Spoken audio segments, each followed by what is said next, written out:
সত্যিকার ভালো স্ত্রীর জীবনের সবচেয়ে দামি সম্পদের নাম হচ্ছে তার স্বামী।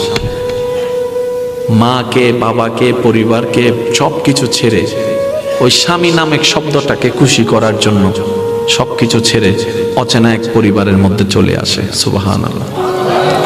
আসে তো আসে, খুব অবাক লাগে, আবার মানাইও নেই, একদম ম্যাচিং হয়ে যায়। যেখানে যাই সেই রকম একটা মেন্টালিটি আল্লাহ পাক তাদেরকে দান করেছেন ম্যাচিং হয়ে যাওয়ার জন্য। একজন সত্যিকার ভালো বউ তার জীবনের সবচেয়ে বড় নিয়ামত মনে করে দুনিয়ার তার স্বামীকে। কারণ সবাই তার সাথে বেঈমানি করবে, আমার স্বামী কখনো আমার সাথে বেঈমানি করবে না। সবাই আমার হাত ছেড়ে দিবে, আমার স্বামী কখনো আমার হাত ছাড়বে না। এখানে যারা বিবাহিতরা আছেন, আমি ছোট্ট মানুষ হিসেবে শ্রদ্ধার সাথে একটা কথা বলি। এক ঘরের নিচে থাকলে, একই ছাদের নিচে থাকলে অনেক কিছুই হবে, মন মালিন্য, পক্ষে বিপক্ষে, পছন্দ অপছন্দ অনেক কিছুই হবে। এগুলাকে ফোকাস দিয়েন না, ডিভোর্সে যায়েন না।